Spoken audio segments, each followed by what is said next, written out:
వాళ్ళ grace kitchen రెసిపీకి స్వాగతం అండి. ఈరోజు చింత చిగురు పులిహార చేస్తానండి. అన్నీ రెడీగా ఉన్నాయి, సిద్ధంగా ఉన్నాయి. హాయ్ ఫ్రెండ్స్, మరి చింత చిగురు రైస్కి కావాల్సిన పదార్థాలండి. అన్నం పొడి పొడిగా చేసుకొని పెట్టుకోవాలండి. మన ఇష్టం ఎంత కావాలంటే అంత పెట్టుకోవచ్చండి. చింత చిగురు శుభ్రంగా కడిగి వడేసుకున్నానండి చిల్లుల దాంట్లోనూ. మంచి చింత చిగురు అండి, బాగుంది. జీడిపప్పు, కరివేపాకు, పచ్చిమిరపకాయలు, ఎండుమిరపకాయలు, ఉప్పు, తాలింపు గింజలు, పసుపు, ఇంగువ, ఆయిల్ అండి. ఇవి మాత్రమే కావాలండి. స్టవ్ అండి 1.5 టేబుల్ స్పూన్ అండి. పులిహార కాబట్టి అన్నానికి పడుతుందండి. ఆయిల్ అండి. ఆయిల్లో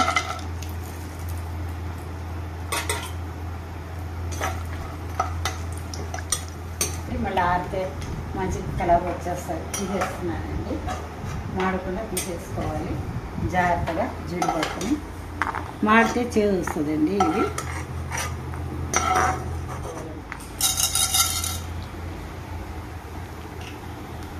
వేస్తున్నానండి చిన్న మంట మీద. పచ్చిమిరపకాయలు, ఎండుమిర్చి, కరివేపాకు అండి.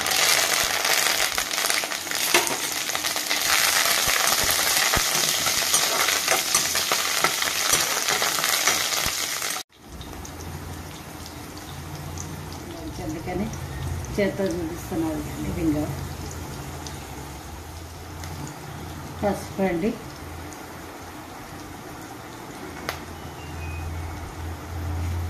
ఉప్పు అండి. మనం ఒక్కసారి వేసుకోకూడదండి, మళ్ళీ చూసి వేసుకున్నామండి. ఉప్పు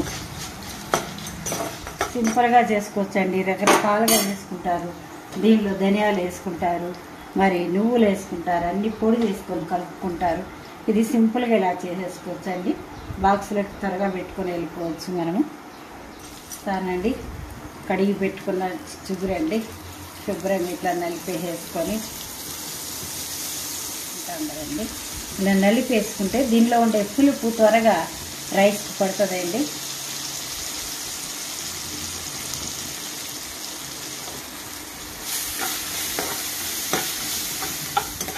మగ్గిపోయింది, మగ్గిపోతుందండి. రండి, ఈ పుల్లలోన కూడా ఏం నష్టం కాదు, మెత్తగా ఉంటాయి. మనం తింటే చక్కగా నలిగిపోతాయండి. ఇవి పుల్లలు అంటే వేరేసుకోవాలి, లేదగా ఉన్నాయి అలాగే తినొచ్చండి. మంచిది, ఆరోగ్యానికి ఫైబర్ ఉంటే మరి జీర్ణాశయానికి మంచిది, ఫ్రీ మోషన్గా ఉంటుంది, నోటి పూతకు మంచిదండి ఈ పులుపు. ఈ సీజన్లోనే తింటాం కదా, మళ్ళీ దొరకదు మనము. అందుకని ఆయిల్ అంతా పైకి వస్తుంది. రైస్ వేస్తున్నానండి.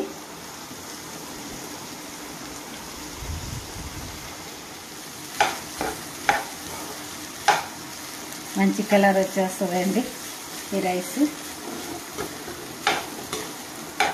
చింతపండు పులిహార, మామిడికాయ పులిహార, దబ్బకాయ పులిహార, ఇలా అన్నీ చేసుకుంటారు. ఎలగపండు పులిహార. ఇదైతే చింత చిగురండి.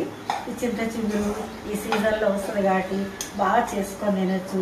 నోటికి హితవుగా ఉంటుంది, ఏం తినబుద్ధి కాదు, ఒక్కోసారి నోటికి రుచిగా ఉండదు, రోజు తినే కూరలేదా అనిపిస్తుంది. ఇలాగా చిగురు వచ్చినప్పుడు మనం చేసుకోవచ్చండి. ఇప్పుడు మరి మామూలుగా తాలింపులోకి అన్నమంతా కలిపేస్తాము కదా. ఇప్పుడు ఏం చేస్తున్నాను నేను, మరి మామూలు పులిహారలు అయితే వెంటనే ఆఫ్ చేస్తాం స్టవ్, కానీ ఇది ఇలా కాదండి.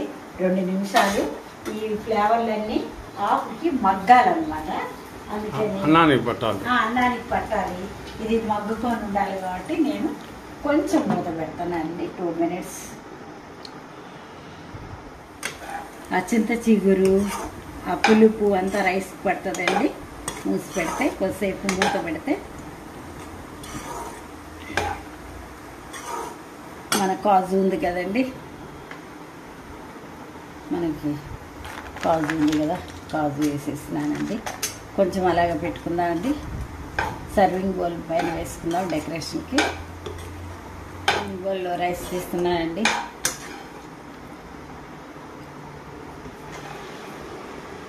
మంచి వాసన వస్తుందండి. ఇంగువ అన్నీ వేసినాను కదా.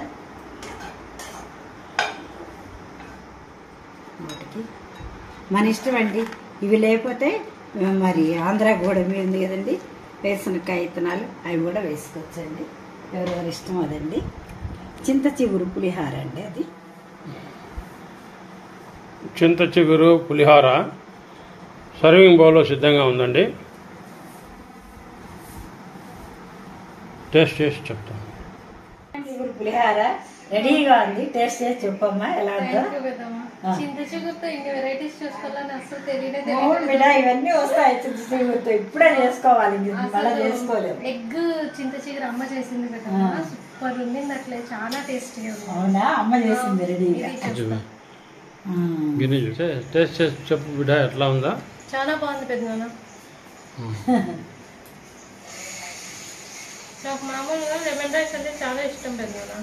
ఇప్పుడు ఈ చింత చిగురు రైస్ కూడా చాలా ఇష్టపడేది అట్లా ఉంది. చాలా బాగుంది, చాలా బాగుంది. లైక్ చేయండి, షేర్ చేయండి, సబ్స్క్రైబ్ చేసుకోండి. చేసుకుంటే మా పెద్దమ్మ చాలా మంచి మంచి వంటకాలు చేస్తుంది, మీరు కూడా చేసుకొని తినండి. Thank you. చేసుకోండి, మంచిది ఆరోగ్యానికి. ఇప్పుడే వచ్చేది, మళ్ళీ ఇంకా రాదు, కొద్ది రోజులు పోతే. లైక్ చేయండి, షేర్ చేయండి, సబ్స్క్రైబ్ చేయండి, కొంచెం చూడండి, లైక్ చేయండి నాకు. Thank you very much.